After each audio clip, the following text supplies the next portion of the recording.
better wash it off. Mrs. Hey, Williams how's it won't going? pay me if I get a Um, stain on the sweater Hold I'm on. mending for her. I'm watching the littles. Uh, let's look at this real quick. Here, switch this way. How are you? How are you doing? Alright, so I just found this in a box of comics. It was in a comic bag with the board just sleeved like that. So, uh, this belonged to my mother. She gave it to me, I don't know, years ago. I don't remember the exact time period. I'm guessing early 90s. But this was a part of her collection. She had tons of old books and periodicals. It says the Human Nature Library, number 19, devoted to what most concerns body and mind. Character reading from photographs by Nelson Sizer. Edited by Nelson Sizer, president of the American Institute of Phrenology, and H.S. Drayton, A.M., M.D., editor of the Phrenological Journal, quarterly, 10 cents a number, 30 cents a year. These are subjects, phrenological subjects. I'm not sure on that pronunciation, if it's phrenological or phrenological. I mean, I've just heard it called phrenology. Fowler and Wells Company Publishers, 775 Broadway, New York. That would be interesting to Google Earth. Entered at the New York Post Office as second-class matter. It's pretty good. I mean, are there staples here? It's still completely together. Let's look at the back cover. Men and women differ in character. Portraits from life in heads and faces. Number 1, James Parton. Number 2, A.M. Rice. Number 3, William M. Evarts. Number 4, General Wisewell. Oh wow, look at General Wisewell's nose. It's prominent. Number 5, Emperor Paul of Russia. That's interesting. He doesn't have a nose. It's like pushed way in. Who's number 6? George Eliot. Number 7, King Frederick the Strong. So I wonder if these features, some of these are due to, genetics. This is inbreeding or breeding. 7 was Frederick the Strong. Number 8 is Professor George Bush. I wonder if there's any association to the Bush family that we're familiar with. Number 9, he's really odd looking, General Napier. Number 10, Otho the Great. Otho the Great. Number 11, African. Just any old African. If you want something that will interest you more than anything you have ever read and enable you to understand all the differences in people at a glance, buy The Signs of Character. Send for a copy of Heads and Faces, How to Study Them. This isn't that, is it? Maybe it is. It says Character Reading from Photographs. Is this the same book? The Signs of Character. Faces and How to Study Them. Man, I don't want to do any more. I've done a lot of reading, haven't I already? I feel like I've read more than I usually do. Let's keep going. See if we can find a date. I haven't seen a date anywhere yet. Wow, it's still really together. Get out of here. Is this 1891? It is. All right, so I'm holding a periodical from 1891, July of 1891. The Human Nature Library, number 19, New York, July 1891. That's it. Study of Character by Photographs by Nelson Sizer. So, what is this? Each number is complete in itself and usually devoted to a single subject. Oh, this is the whole library. Number 1 is self-reliance or self-esteem as an element.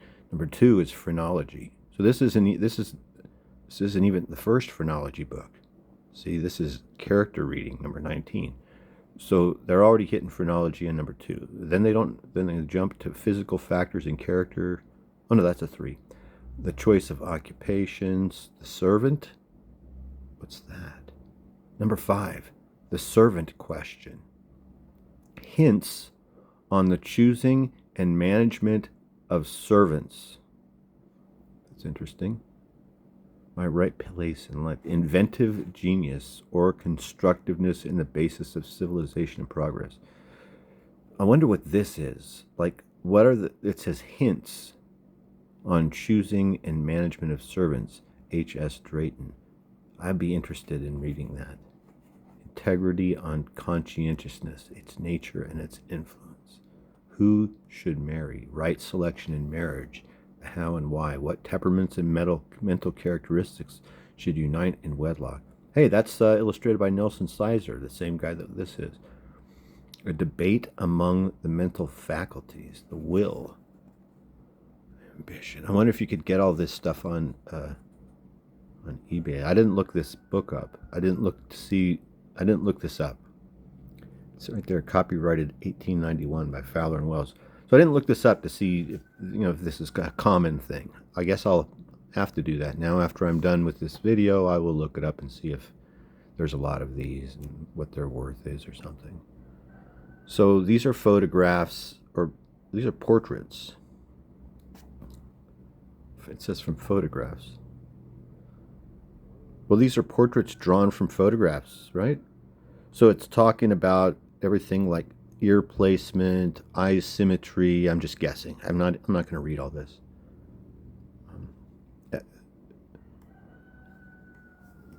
Oh, shit. I just knocked over a bunch. Well, no, not a bunch, but a whole line of figures just because I tapped this moss man. Went down like dominoes, but nobody crashed anywhere. You would have heard more. Look at the nose, or not nose, the face hair. Look at the mustache, the facial hair on this guy. George Rockwood. I guess I'm holding it like this long enough so that if you, as the viewer, hey, can you hear the rooster? Right. So there's a rooster, and he cockle-doodle-doos sometimes, as roosters do.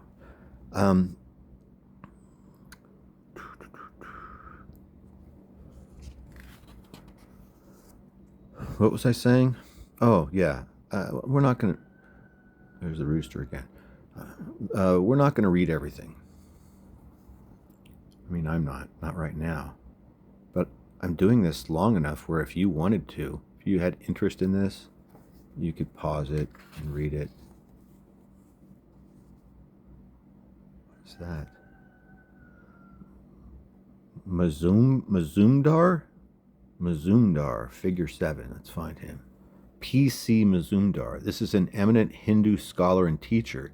We made a careful analysis of his head and character and published it in the Phrenological Journal in 1884. He has a remarkable head and face. What sharp, intelligent, and well-cut features. What a clear eye. And the lower brow. How handsome the arch. Wow. I didn't know that this was going to sound like that. I thought this was going to be just dry. I didn't know there would be exclamation points. Wait, look at all those exclamation points. Dude. He is a quick judge of things, excellent in memory, and a first-rate reader of character. This is strange, huh? Harriet Hosmer, artist, has a broad forehead where ideality and constructiveness are located.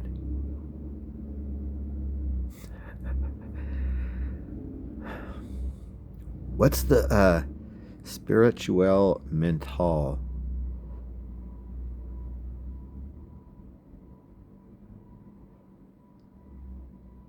What is that? This is a type? So this is just none of this is. Where's the scientific findings? So this is a theory, right? It's played off as if it's the American Institute of Phrenology. This isn't real, obviously. I mean, every person is different. You can't judge them by their right? I mean, in certain instances, yes. Like if we're looking for things like Genetic deformities. There's things that are associative with certain, I hate to even call them birth defects, but there's different things like, say, for example, a child born with fetal alcohol syndrome. Their ear line will often be much lower than this connection of the eye right here. And this guy's one, his is pretty low actually. See, it's supposed to look, see that connection from eye to ear? See how it hits it right there at the beginning of the arch? So people with certain genetic abnormalities, their ears will be lower set, okay? And in addition, their ears will be less detailed, okay? They might look like a dried apricot. They might just be round like a little apricot, as opposed to, look, this is a normally formed ear. Eyes as well. If there's asymmetry in the eyes, and also if there is a abnormal development of the inner canthus of the eye. So everything I'm telling you, first of all, right now is just from memory, from my own medical experience. I used to be in medicine. So these inner canthuses, this inside part where your tear duct is, often certain people will be formed incorrectly. It will be flat or like a flap, or it will be almond shaped. But this is just not true, I don't think. Especially when you're throwing, exclamation points into something that's supposed to be a scientific theory. Here is a grand head and temperament. So this guy's judging this person's temperament by this photograph that's not really a photograph. It's an ink transfer of some sort. What is this called? Somebody tell me. Dinah Mullick Craig. There's many other indicators that I didn't mention, of certain genetic things, but they don't all have to do with the face at all. It might have to do with, how the head is shaped, but sometimes it has to do with the palm of your hand. Oh, there's something in the palm of my hand. So, see all these different lines in the palm of my hand? Sorry about that, knocking this freaking 150-year-old book around. Anyway, certain people with certain genetic abnormalities will have a single palmar crease. Instead of, see what I've got going here? This is the standard typical type. One of these is a lifeline or something. See how there's three major lines? One coming from the bottom there, one coming from this side, and one coming from this side. Some people just have one line that goes all the way across instead of those two. They've done scientific studies to find that the people that have those single palmar creases, oh, look at those 150-year-old staples. This is wild. Look at this cat.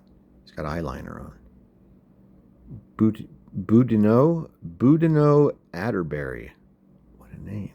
The images are awesome, aren't they? Yeah, Frances Hodgson Burnett. Is that her? Where's Boudinot? Atterbury. This furnishes a pretty good opportunity to get a fair outline of the head. What a harmonious face. What a smooth, plump, well-rounded head. The fuck? OSF Austin. I guess it would be entirely possible that someone watching this video could be related to someone in this book. We saw somebody earlier on the back that his name was Bush. Head dressed for a party. I like that. That looks like a photograph. Hey, that's a photograph. Is that the first photograph we've seen? How are they able to print this one, but they're not able to print these other ones? I thought the reason that they're drawing them is because they didn't have the technology to transfer whatever it is to make these photographs. Is it silver or something? Nitrate? How did they make these photographs? Aren't they like on a piece of tin or something? See? Wow. Wow. Wow.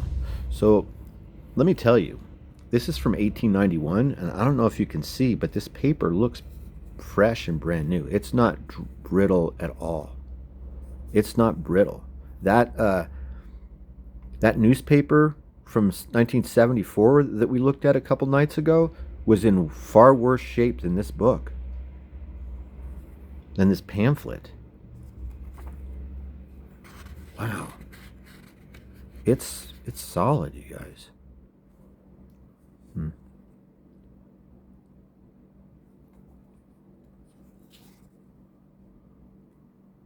Information needed in giving a phrenological delineation of character from photographs. All right, let's see. There's 19 of them. He says you got to know the person's name. You got to know the circumference of their head in inches.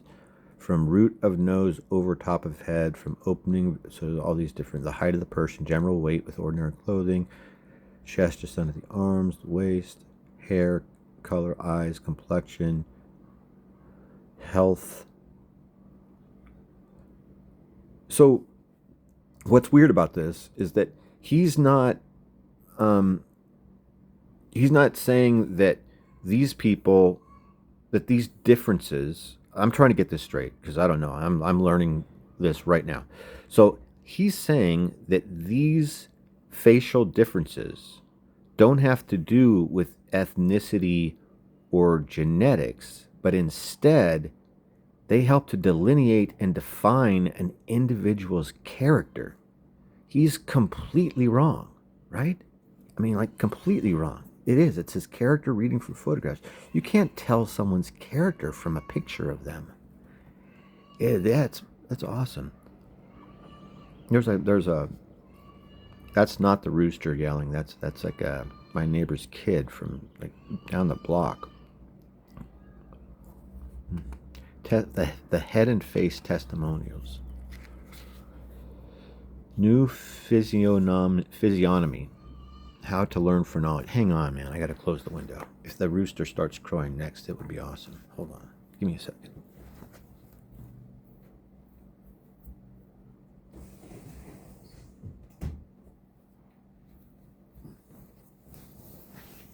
I hope you're having a good day. Thanks for watching this. Thanks for hanging in here and chilling out with me and learning about phrenology. One of the strangest things I've ever learned about. Wow, the kid is still screaming.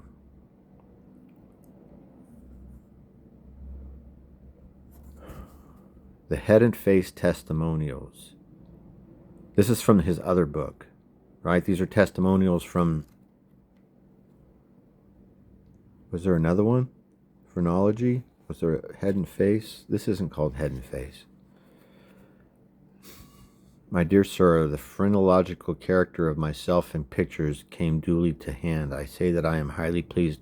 Oh, so people send pictures of themselves, and then this guy does a reading?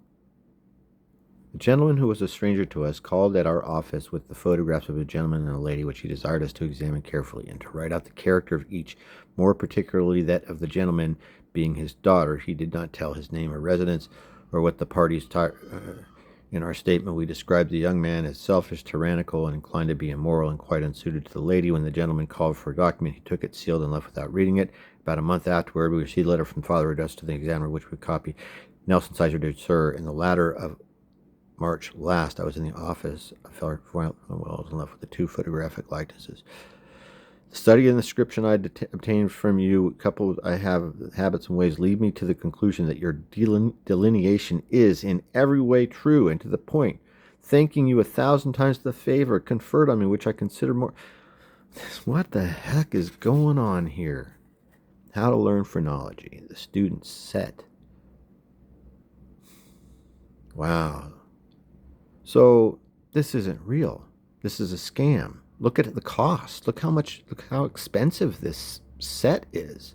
This thing was a dime, which to me seemed expensive when I first saw that.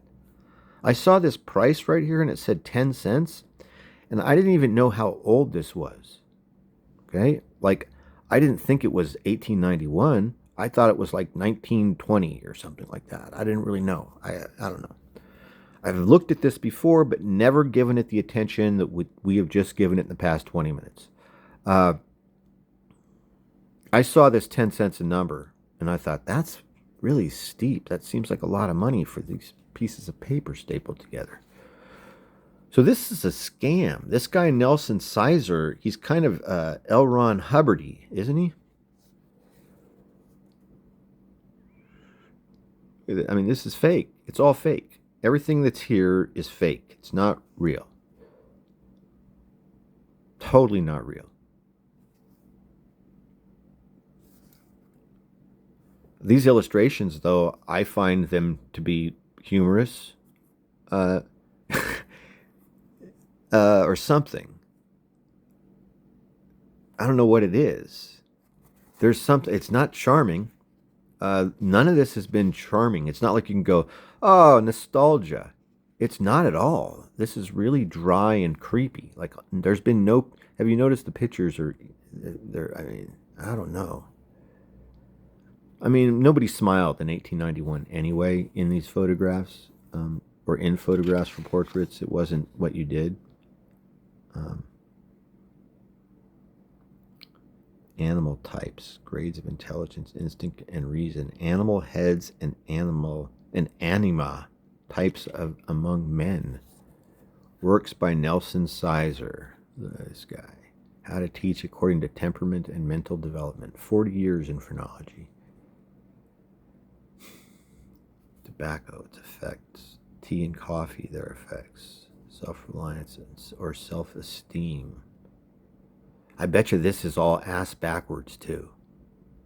Do you understand what I'm saying? I bet you Nelson Sizer's hints for his... I mean, I thought that was weird that it said hints. Hints for picking a servant? Is that what that thing said? I don't know if that was written... Was it written by Nelson Sizer, too? Let's go back.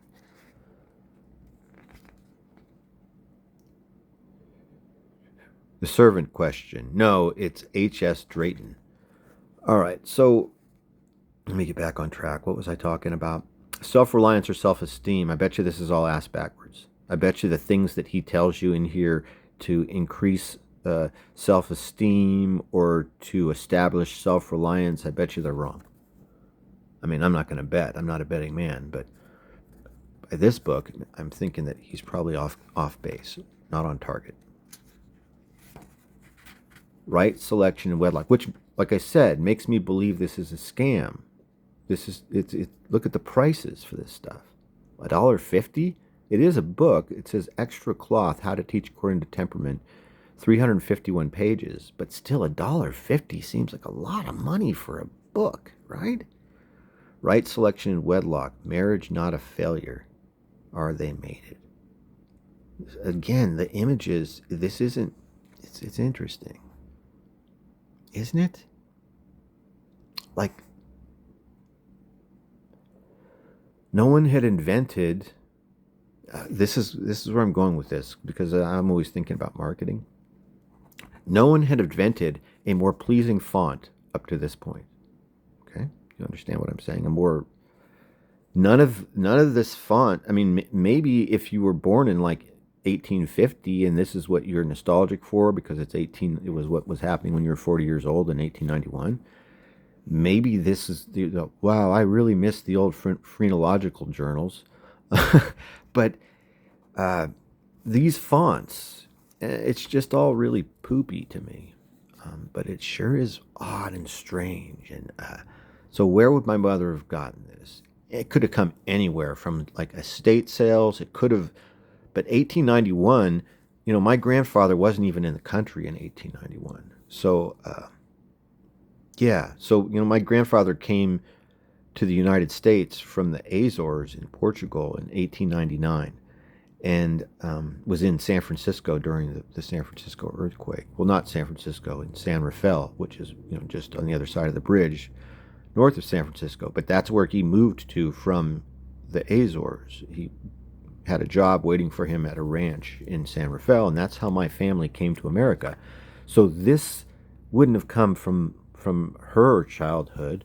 She probably got this at some sort of an estate sale or in a lot that she purchased of antique books or something.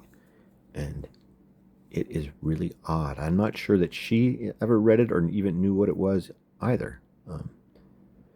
Thanks for watching. I hope you enjoyed this I don't know, not shallow, this mid-depth observation and into the human nature library. I feel like we looked at it enough. I don't want to look at it anymore. It's interesting, right? I am interested in this other stuff, though. That's kind of not. Look, finally, I see something I like. So that's what I like. See all those circles, all of that art behind the font, and then also these leaves. This is like a shadow or something. Is this a shadow behind this coin? I mean, this looks okay. It's like, is this an engraving? Is what this is? This is an engraved plate that they're printing off of. It's okay, but it's still not pleasing to my eye. But I do like this stuff in the background. Everything that you see in the background I like. I like this drawing of this guy. He's a psychomaniac. He looks like Richard Ramirez. And then, wait a minute. This looks like John Wayne Gacy. This guy might be on target. This looks like Albert Fish. Okay. I may need to, whatever, forget it. Nothing is funny about this. Have a great day or evening. I'll talk to you next time. Thanks for watching. Don't forget to like, share, and subscribe if you enjoy these videos on this channel. It will enable me to make more, and also it's curing my depression. Talk to you next time.